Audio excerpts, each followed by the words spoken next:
Hello tout le monde! Bon voilà, je vais me tatouer encore une fois aujourd'hui.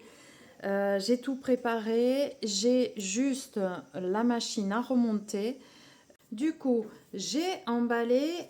Alors, je vous ai pas parlé de la machine, je ne l'ai pas sortie devant vous parce que je m'en suis déjà servi. Et comme là, ça va me prendre du temps, je vous montrerai à la fin, une fois que j'aurai tout terminé, que je me serai tatouée et compagnie. Je vous montrerai, je ferai un petit bout où je vous montre l'emballage, la boîte et compagnie. Donc, c'est une machine de chez CDC. Non, ou chez CNC. Putain, je m'en souviens plus. Alors, je vais l'allumer. Comme ça, je vais vous dire de suite. CNC. La blonde qui se souvient pas.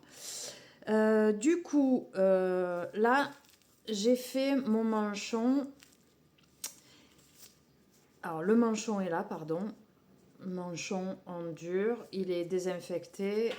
Ça, c'est l'espèce de truc avec les joints, la graisse et tout ça.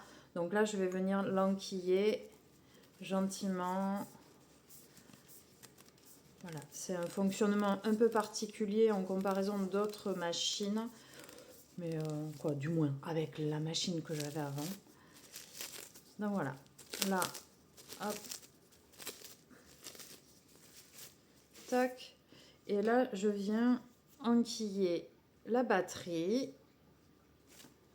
Je viens la mettre dessus. Tac. Et voilà. Là, je peux la régler. Je peux régler le débattement là qui se note ici. Là. Bon, vous n'allez pas voir. Je peux régler la longueur des aiguilles en tournant le manchon ici.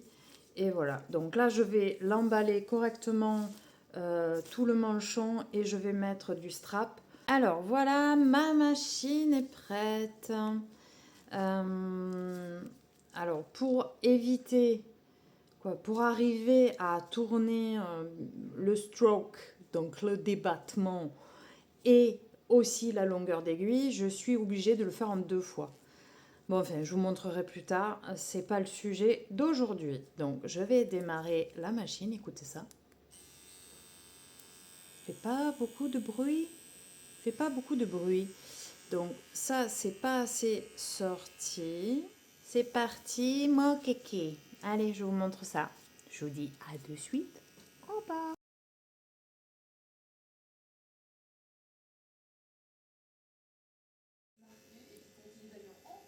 Allez, j'attaque.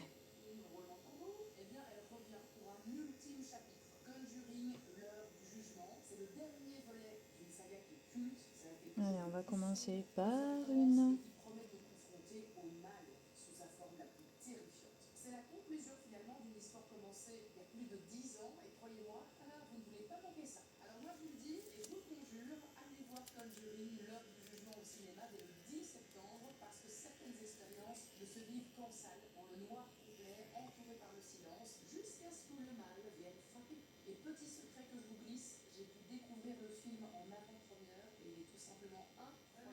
Croyez-moi, allez-y, allez le voir au cinéma, je vous promets, vous n'en ressortirez pas indemne.